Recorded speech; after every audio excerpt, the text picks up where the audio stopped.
Hello my friends, मैं सागर राज आप सभी का स्वागत करता हूं आपकी अपनी YouTube channel lockdown study with Sagar Raj में। फ्रेंड्स, हम लोग देख रहे थे इंडियन पॉलिटी, और इंडियन पॉलिटी का हमने भाग 1 और भाग 2 देख लिया था, और आज हम देखने वाले हैं भाग 3 जो कि मौलिक अधिकार है, फंडामेंटल राइट जिसे इंग्लिश में कहते हैं। और हमारे भारतीय संविधान में मौलिक अधिकार का एक बहुत ही महत्वपूर्ण है, और हमारे एग्जाम के दृष्टिकोण से भी भाग 3 काफ़ी इम्पोर्टेंट है। इससे रिलेटेड बहुत सारे प्रश्न आते हैं। तो फ्रेंड्स, आइए देखते हैं मौलिक अधिकार है क्या। पहले मैं आपको बता दूं, मौलिक अधिकार जो है हमारे भारतीय संविधान के भाग 3 में है। और अनुच्छेद की बात करें तो इसका जिक्र जो है आपको अनुच्छेद 12 से लेके 35 तक वर्णन है। 12 से लेकर के 35 के बीच मौलिक अधिकार का वर्णन हमें भारतीय संविधान में देखने को मिलता है। तो फ्रेंड्स, आइए जानते हैं कि क्या क्या है, इनके विषय में क्या है। तो फ्रेंड्स, मैं बता दूं सबसे पहले मौलिक अधिकार। देखिए, हमारे भारतीय संविधान में जितने भी प्रावधान हैं वो कहीं ना कहीं से लिए गए हैं, किसी न किसी देश से अपनाया गया है। तो मौलिक अधिकार का जो प्रावधान है ये अमेरिका से अपनाया गया है। अमेरिका से अपनाया गया है, ये अमेरिका से अपनाया गया है। और फ्रेंड्स, मौलिक अधिकार की बात करें तो मूल संविधान में मौलिक अधिकार 7 हुआ करती थी। अभी वर्तमान समय में आपको मौलिक अधिकार की संख्या भारतीय संविधान में 6 है। ऐसा है कि 44वां संविधान संशोधन, 44वां संविधान संशोधन आपको 1978 में हुआ था। उस समय में आपको संपत्ति का अधिकार था, इसको मौलिक अधिकार से हटा करके इसको आर्टिकल 300 के ए में रख दिया गया, और इसको कानूनी अधिकार का दर्जा दिया गया है। यह वैधानिक अधिकार, कहीं कहीं वैधानिक अधिकार भी देखने को मिलता है। तो दोनों एक ही है, कानूनी अधिकार कहिए या वैधानिक अधिकार कहिए, दोनों एक ही बात है। तो फ्रेंड्स, आइए जानते हैं कि ये 6 जो वर्तमान समय में हमारे मौलिक अधिकार है ये क्या क्या है और इनका कर्म क्या है। क्योंकि देखिए, ये जो 6 महत्वपूर्ण क्वेश्चन, 6 जो हमारे भारतीय संविधान में मौलिक अधिकार है, इनसे काफी सारे क्वेश्चन बनते हैं। तो आइए हम जानते हैं। देखिए, क्रम बैच की बात करें तो सबसे पहले आता है क्षमता या समानता का अधिकार। क्षमता या समानता का अधिकार जिसका जिक्र भारतीय संविधान के आर्टिकल 14 से 18 के बीच किया गया है। समता या समानता का अधिकार जिसका जिक्र भारतीय संविधान के अंतर्गत आर्टिकल 14 से 18 के बीच किया गया है। और दूसरा जो है वो स्वतंत्रता का अधिकार है। स्वतंत्रता का अधिकार है जिसका जिक्र जो है भारतीय संविधान के अंतर्गत आपको आर्टिकल 19 से 22 के बीच देखने को मिलता है। और तीसरा बात करें, ये शोषण के विरुद्ध अधिकार,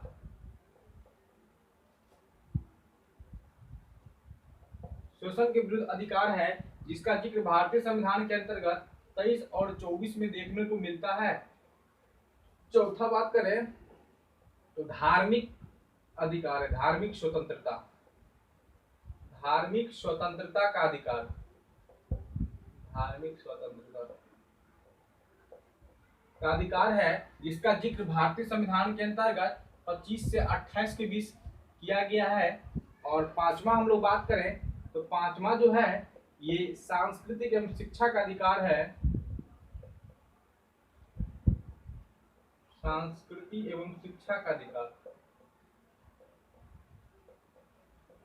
शिक्षा का अधिकार है जिसका जिक्र भारतीय संविधान के 29 और 30 अनुच्छेद के अंतर्गत किया गया है।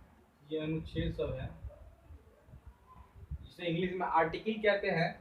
और छठा जो है आपको, पहले छठा में आपको आया करता था संपत्ति का अधिकार, जिसको 44वां संविधान संशोधन 1978 के तहत 300 के ए में रख दिया गया है, और इसको मौलिक अधिकार का दर्जा समाप्त करके कानूनी अधिकार का दर्जा दिया गया है। जिसके कारण अब जो है सातवां जो संवैधानिक उपचार, संवैधानिक उपचार का अधिकार, इसका जिक्र जो है भारतीय संविधान के अंतर्गत 32 के अनुच्छेद 32 के अंतर्गत है, और जो कि एग्जाम के दृष्टिकोण से भी काफी महत्वपूर्ण माना जाता है। तो ये हो गया पहला समता का अधिकार है, जो कि आर्टिकल 14 से 18 के बीच वर्णन है। दूसरा की बात करें तो स्वतंत्रता का अधिकार है, जो आर्टिकल आपको 19 से 22 के बीच है। और उसके बाद तीसरा बात करें वो शोषण के विरुद्ध अधिकार है, जो भारतीय संविधान के अंतर्गत 23 और 24 के अंतर्गत वर्णन है।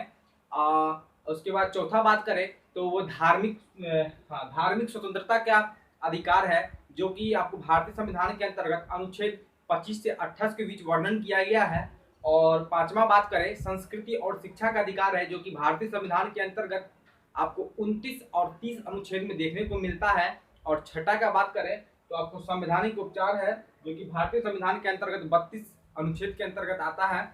तो आइए जानते हैं ये जो अधिकार है, ये तो हुआ एक क्रम वाइज में सीक्वेंस, आपको आर्टिकल वाइज हुआ कि ये इतने से इतने आर्टिकल में आते हैं, लेकिन इसका अलग अलग आपको रीड करना पड़ेगा। समता या समानता का अधिकार है, यहाँ जो 4 आर्टिकल देख रहे हैं 14 से 18, 19 से 22, 23, 24, 25 से 28, 29, 30, 32, तो इस सभी आर्टिकल को हम लोग अलग अलग देखेंगे, क्योंकि एग्जाम में काफी इसके अंदर से क्वेश्चन पूछे जाते हैं कि आर्टिकल 14 क्या कहता है, 15, 17 जो आर्टिकल है उससे काफी क्वेश्चन आते हैं। तो आइए जानते हैं समता या समानता का अधिकार। तो समता या समानता का अधिकार, इसको मिटा देते हैं।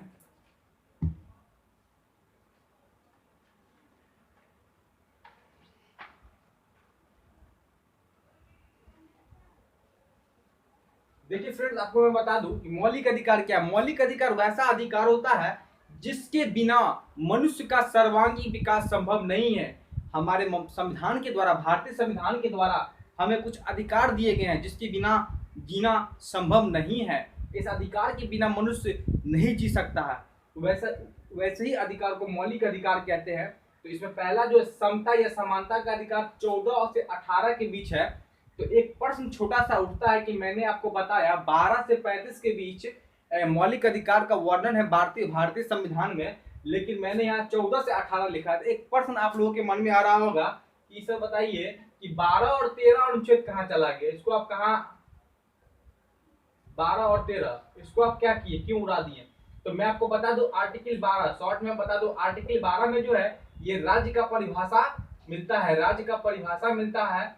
और इसमें ये इसके अंतर्गत ये आता है कि राज्य के अंतर्गत कौन कौन सी संस्था आती है, केंद्र के अंतर्गत कौन कौन सी संस्था आती है, कौन कौन से निकाय आते हैं, उसका विवरण जो है भारतीय संविधान के अनुच्छेद 12 में आता है। और अनुच्छेद आर्टिकल 13 की बात करें तो 13 आर्टिकल ये कहता है यदि कोई भी ऐसा कानून बनता है और उस कानून के कारण जो है हमारा मौलिक अधिकार का हनन होता है, तो वो जो कानून बनेगा वो अवैध माना जाएगा। कोई कानून ऐसा कानून बनता है, हमारे संसद के द्वारा कोई ऐसा कानून बनाया जाता है, कोई ऐसा एक्ट बनाया जाता है जिससे मौलिक अधिकार का हनन होता है, तो वैसा कानून ऑटोमेटिक निरस्त हो जाएगा। अर्थात हम कह सकते हैं कि आर्टिकल 13 जो है मौलिक अधिकार को संरक्षण प्रदान करता है। मौलिक अधिकार को संरक्षण प्रदान करता है, मौलिक अधिकारों का संरक्षण। और कितना बार क्वेश्चन भी आ चुका है हमारे एग्जाम में कि मौलिक अधिकार का संरक्षण भारतीय संविधान के किस आर्टिकल के अंतर्गत किया जाता है, तो आप निसंदेह आंसर दे सकते हैं आर्टिकल 13। तो आइए हम जानते हैं समता या समानता क्या है। देखिए नाम से स्पष्ट है, समानता, समान, हमारे समाज में समान रूप से सभी को देखना ही समानता कहा जाता है। इसके अंतर्गत article 14, article 15, article 16, article 17, article 18 आते हैं। तो हम 14 में जो है विधि की समक्ष, विधि मतलब क्या होता है, विधि मतलब कानून होता है, विधि मतलब कानून होता है, इसलिए विधि से ही बना विधेयक। कोई कानून पारित होगा तो विधेयक पारित हुआ। विधि के समक्ष जो है आपको समानता की बात करता है, विधि के समक्ष समानता की बात करता है। आर्टिकल 15 की बात करें तो आर्टिकल 15 ये कहता है कि सामाजिक समानता का तात्पर्य मैं लिखता हूं, सामाजिक समानता का मतलब हुआ कि जाति, रंग,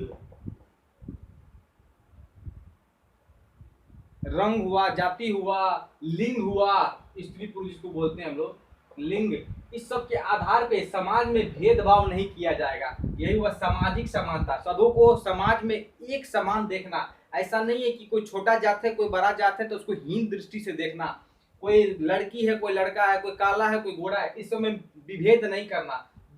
इसमें जो विभेद, इसमें समानता, सबों को एक समान, एक नजर से देखना ही सामाजिक समानता कहलाता है, जो कि भारतीय संविधान के अंतर्गत आर्टिकल 15 में आता है। हमारे एग्जाम में से क्वेश्चन पूछा जाता है कि सामाजिक समानता का संरक्षण भारतीय संविधान के किस आर्टिकल के द्वारा होता है, तो इसका आंसर आप दे सकते हैं 15।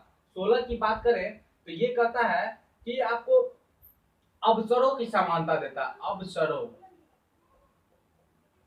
अवसरों की समानता।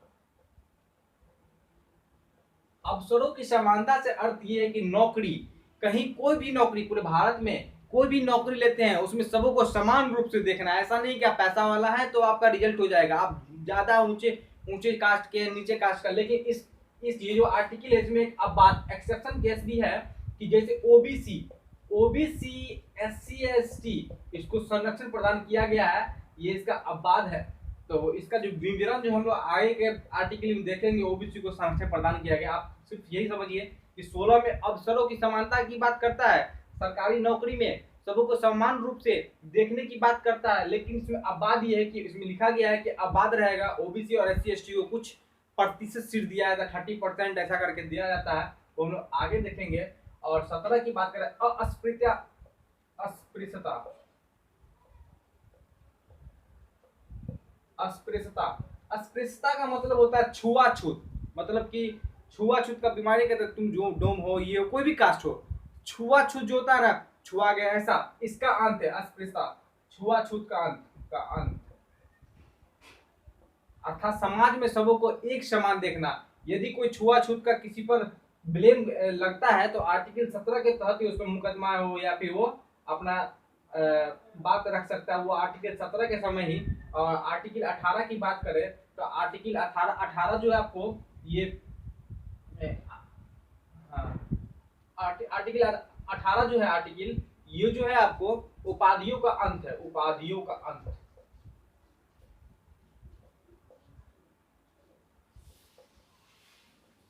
मतलब कोई उपाधि आप धारण नहीं कर सकते। सिर्फ इसका भी एक एक्सेप्शन ये है कि एजुकेशन के क्षेत्र में, एजुकेशन के क्षेत्र में जो उपाधि मिलती है, जैसे कोई डॉक्टर की PhD किया तो डॉक्टर मिलता है, कोई इंजीनियरिंग किया तो इंजीनियर उसका टाइटल मिलता है, उपाधि मिलता है। इसको छोड़ करके आप कोई भी उपाधि जो है आप धारण नहीं कर सकते हैं, ये आर्टिकल 18 के तहत ही कहा गया है।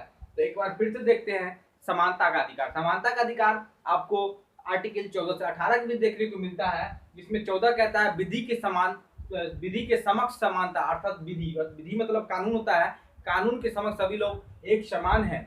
जो 15 की बात करें, सामाजिक समानता की बात करता है, ये कहता है कि आप जाति, रंग, लिंग के आधार पर विभेद नहीं कर सकते, भेदभाव नहीं कर सकते हैं। सामाजिक समानता की बात करता है। 15 जो है अवसरों की समानता, सरकारी नौकरी में हुआ, कहीं भी नियुक्ति होगी उसमें अवसरों, सभी को अवसर समान रूप से दिए जाएंगे। लेकिन इसमें एक एक्सेप्शन केस ये है कि ओबीसी SC ST को कुछ प्रतिशत दिया गया है, जो आरक्षण हम लोग कहते हैं ना, ओबीसी का सीट है। उसके बाद 17 की बात करें, ये अस्पृश्यता का अंत कहता है, ये छुआछूत का अंत की बात करता है आर्टिकल 17। 18 जो उपाधियों का अंत, उपाधियों का अंत का मतलब ये हुआ कि जो भी एजुकेशन के क्षेत्र में आपको उपाधि मिलती है, जैसे आप PhD कर ली, डॉक्टर मिलते, इंजीनियरिंग कर ली, आपको इंजीनियरिंग की उपाधि मिलती है, इंजीनियर फलाना जो भी है टाइटल लोग लगाते हैं, इसको छोड़ करके आप कोई भी उपाधि अपने मन से धारण नहीं कर सकते हैं। इसका दूसरा जो है, इस तरह हमने देखा समता या समानता का अधिकार, और इसके बाद जो है हमारा है वो स्वतंत्रता का अधिकार है। तो आइए स्वतंत्रता का अधिकार हम देखते हैं, काफी इंपॉर्टेंट है ये तो हमारे एग्जाम के दृष्टिकोण से। तो फ्रेंड्स इसको आप पढ़ेंगे और पूछा भी जाता है, जैसे आर्टिकल 17 जो अस्पृश्यता का अंत जो है, ये काफी बार हमारे एग्जाम में पूछे जाते हैं, किस आर्टिकल के तहत जो है छुआछूत के अंत का जिक्र करता है।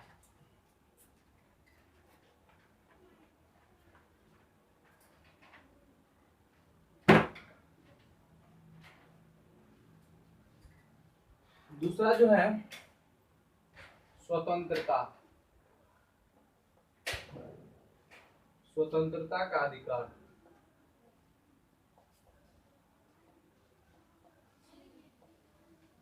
स्वतंत्रता का अधिकार है जिसका जिक्र भारतीय संविधान में 19 से 22 आर्टिकल के बीच किया गया है।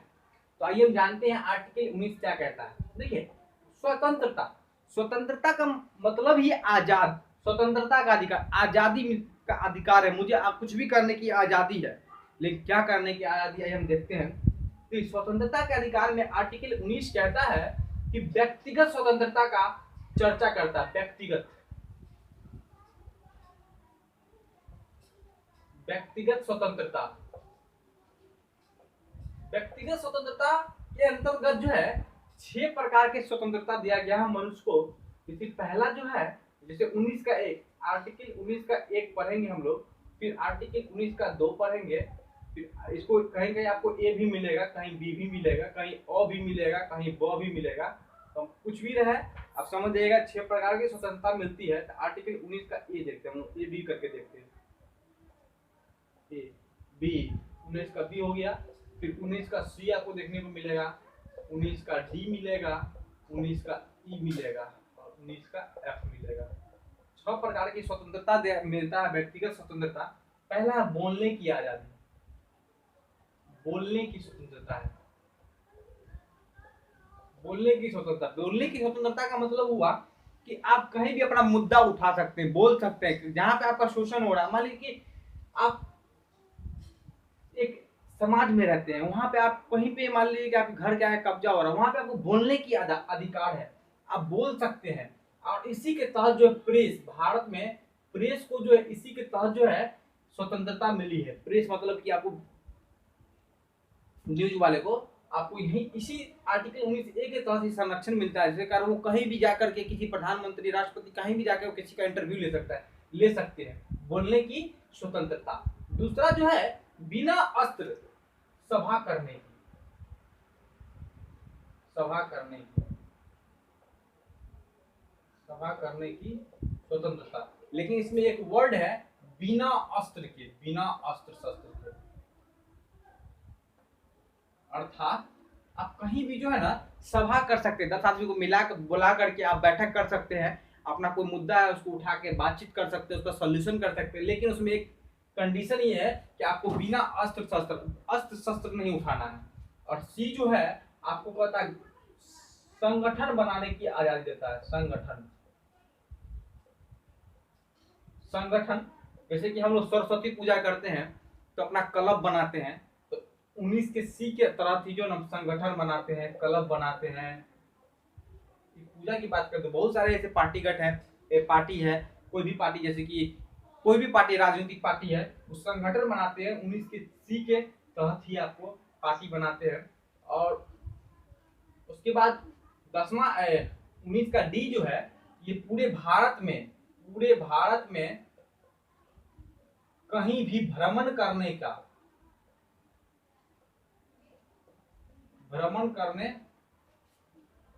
की स्वतंत्रता की बात करता है। पूरे भारत में पहले इसमें क्या था, 2019 से पहले क्या था, इसमें एक्सेप्शन लोग पढ़ते थे, जम्मू एंड कश्मीर इस अनुच्छेद का एक एक्सेप्शन था, क्योंकि जम्मू कश्मीर आप जाके जमीन पहले नहीं ले सकते थे। लेकिन जब से जम्मू कश्मीर पुनर्गठन किया गया है तब से ये एक्सेप्शन के हट गया है। अब हम डायरेक्ट पढ़ेंगे कि 19 के डी में पूरे भारत में आप कहीं भी जाके भ्रमण कर सकते हैं, इसकी स्वतंत्रता है। उसके बाद 19 का ई कहता है पूरे भारत में आप कहीं भी जमीन खरीद के बस सकते हैं। जमीन खरीदने की स्वतंत्रता, वहां जाकर के आप बच सकते हैं। और 19 का ये कहता है आप किसी भी चीज का अपने जीवन यापन करने के लिए किसी भी चीज का व्यापार, बिजनेस कर सकते हैं। व्यापार की स्वतंत्रता।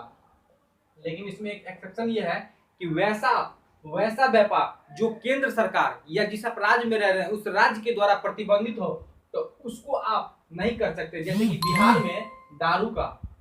में अभी दारू बंद है, आप इसका बिजनेस नहीं कर सकते। जैसे पूरे भारत में आपको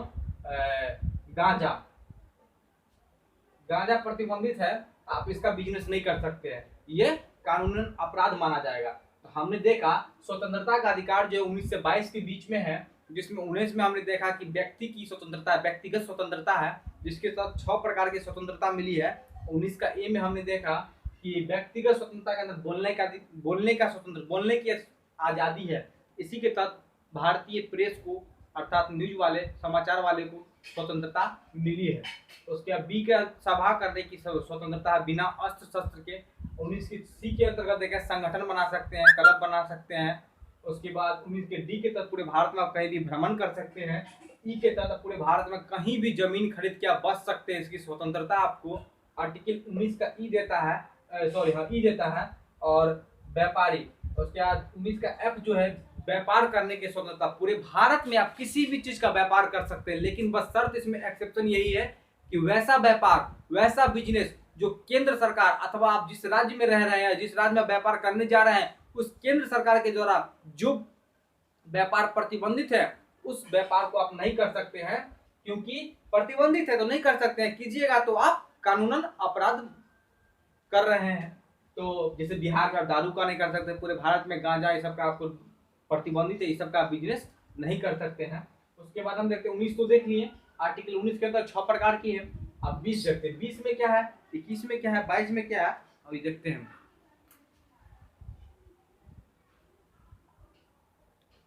तो फ्रेंड हमने 19 देख लिया। 19 के बाद 20, 21, 22 जो कि स्वतंत्रता के अधिकार के अंतर्गत आता है। स्वतंत्रता का अधिकार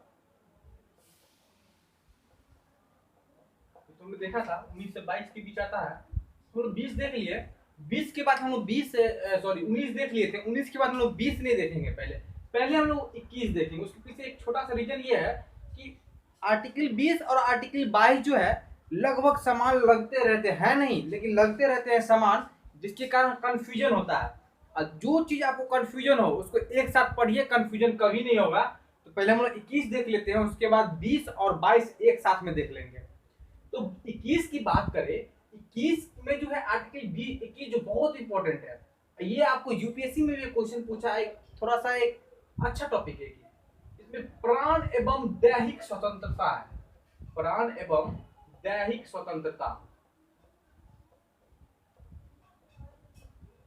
प्राण एवं दैहिक स्वतंत्रता का मतलब हुआ जीने का अधिकार। आर्टिकल 21 जो है हमें जीने की अधिकार की स्वतंत्रता देती है। हम अपने जीवन कैसे जिए, हम जीवन में क्या करें, ये हमारा अपना फैसला होगा। जीने का अधिकार, जीने का अधिकार, जीने का अधिकार, ये क्वेश्चन में पूछा जाता है जीने की अधिकार किस आर्टिकल के अंतर्गत रखा गया है। तो वो 21 आर्टिकल 21 प्राण एवं दैहिक स्वतंत्रता। इसके अंतर्गत जो मनुष्य अपना जीवन यापन तो देख लिए थे, लेकिन जीने का अधिकार जो है आपको आर्टिकल 21 के अंतर्गत ही है। मान लीजिए कोई एक रोड एक्सीडेंट होता है किसी आदमी को, और उसको जो है आपको इलाज नहीं करवाते, आप लोग छोड़ के चले जाते हैं कि हमको पुलिस पकड़ लेगा, तो वहां पे आप एक अपराध कर रहे हैं। आर्टिकल 21 के विरुद्ध जो है आप क्या बोले अपराध कर रहे हैं। यदि कोई एक्सीडेंट होता रोड पे, तो हम लोग बहुत सारे आदमी क्या करते हैं कि सोचते हैं कि हम जो उसको उठाएंगे तो पुलिस हमको पकड़ लेगी, क्वेरी करेगी, लेकिन ऐसा होता नहीं है वास्तविकता में। लेकिन डर से लोग छोड़ के आगे निकल जाते हैं, लेकिन वहां पे जो आदमी छोड़ते हैं ना, वो समझ लीजिए कि आर्टिकल 21 का जो उल्लंघन कर रहे हैं। आपका ये हक है उसको मतलब कि जिंदा कीजिए, उसको उपचार दीजिए, क्योंकि उसे जीने की स्वतंत्रता जो भारतीय संविधान का आर्टिकल 21 देता है। अब एक यूपीएससी में पूछा था लव मैरिज, प्रेम विवाह, 2019 में शायद पूछा था, नहीं हाँ 2019 में प्रीलिम्स में पूछा गया था। प्रेम विवाह को संरक्षण जो है कौन सा आर्टिकल देता है, तो भारतीय संविधान का आर्टिकल 21 जो है प्रेम विवाह को संरक्षण प्रदान करता है। और ये काफी अच्छा क्वेश्चन है। और प्राण एवं दैहिक स्वतंत्रता हुआ इसके अंतर्गत, ठीक है। उसके बाद निजता का अधिकार को जो है ना, एक चल रहा था 2019 में फैसला मिला 2017 में, निजता का अधिकार जो मौलिक अधिकार है, निजता का अधिकार जो मौलिक अधिकार ये आर्टिकल 21 में ही आपको रखा गया है। और उसके बाद क्या होता है कि जब भारतीय मूल संविधान बना, जो कुछ छूट गई, जैसे जैसे मुझे जरूरत पड़ा उसका हम लोग संशोधन करते चले गए। लेकिन ऐसा नहीं है कि स्वतंत्रता का अधिकार है तो हम अलग से आर्टिकल बना देंगे, इसी में जोड़ देंगे। तो आर्टिकल 21 में प्राण एवं दैहिक स्वतंत्रता में ही 21 का ए जोड़ा गया, 21 का ए जोड़ा गया। और ये आपको 86वां संविधान संशोधन 2002 के तहत जोड़ा गया। ये जोड़ा गया कि 6 से 14 वर्ष के बच्चे को काम पे नहीं लगाएंगे, उसको काम करने के लिए प्रेरित नहीं करेंगे, अर्थात 6 से 14 वर्ष की उम्र के बच्चे, 14 वर्ष से कम उम्र के बच्चे को जो है ना आप किसी भी जोखिम भरे का किसी भी कार्य में नहीं लगा सकते, उसको पढ़ने का अधिकार दीजिए, उसको भी जीने का अधिकार दिया, इसी आर्टिकल में जोड़ा गया है। अब हम देखते हैं आर्टिकल 20 और 22 एक साथ देख लेते हैं। तो फ्रेंड हम लोग देखते हैं आर्टिकल 21 देख लिया, अब 20 हमारा एक बाकी रह गया था और 22। तो आर्टिकल 20 क्या कहता है, दोष सिद्धि व्यक्ति के विरुद्ध संरक्षण। दोष सिद्धि जो माने कोई व्यक्ति है दोषी सिद्धि है, कोई व्यक्ति है वो दोषी सिद्धि हो गया है किसी भी क्राइम में, करप्शन में, किसी भी चीज में दोषी उसका सिद्ध हो गया है, दोषी सिद्ध व्यक्ति को संरक्षण देता है। और 22 कहता है गिरफ्तारी के विरुद्ध, दोनों अलग अलग चीज, दोषी होना और गिरफ्तारी होना। गिरफ्तार का मतलब दोषी है या नहीं पता नहीं, दोनों अलग अलग चीज आप देख लीजिए, दोषी सिद्धि और गिरफ्तारी। इसमें कंफ्यूजन होता है कि पहले दोषी आर्टिकल 20 में ले या गिरफ्तारी 22 में ले। तो स्वाभाविक सी बात है, पहले हमको ये बताइए कि दोषी होगा आदमी या पहले गिरफ्तार हो जाएगा। पहले दोष करेगा, अपराध करेगा, तभी तो उसे गिरफ्तार किया जाएगा। ऐसा थोड़ी है कि गिरफ्तार होने के बाद वो अपराध करेगा। तो दोषी सिद्धि मतलब अपराध सिद्ध हो गया इसका, तो पहले अपराध किया आर्टिकल 20 में, उसके बाद गिरफ्तारी हुआ तो आर्टिकल 22 में। पहले अपराध किया तो 20 में, उसके बाद में गिरफ्तारी होगा तो 22 में आ गया। तो इसमें क्या क्या कहा गया है, इसमें 3 चीज इसको संरक्षण मिलता है। पहला ये मिलता है कि इसको ये दबाव नहीं दिया जाएगा, जो दोषी व्यक्ति होगा उसको ये दबाव प्रेशर नहीं दिया जाएगा खुद के विरुद्ध गवाही देने के लिए, खुद के विरुद्ध गवाही देने के लिए, खुद के विरुद्ध गवाह के लिए, खुद के विरुद्ध गवाह के लिए उसे प्रेरित नहीं किया जाएगा। दूसरा कहता है कि वो जिस समय में अपराध किया है, जिस समय अपराध किया है उस समय, जो मान लीजिए कि अभी वो अपराध किया 2017 में अपराध किया और उस समय में सजा मान लीजिए जो चीज का वो अपराध किया उसमें 6 माह है, और 2019 में मान लीजिए कि ये इसी अपराध के लिए 5 साल का सजा हो गया, मान लीजिए 5 साल हो गया। ऐसा नहीं है कि उसको 2019 सजा मिल रहा है 5 साल का मिलेगा। 2017 में वो अपराध किया, इसके लिए 2017 में 6 माह था, उसे 6 माह ही अपराध को सजा मिलेगा। तो इसमें ये हुआ कि आपको समय दोषी समय अपराध करते समय अपराध के समय की सजा मिलेगा।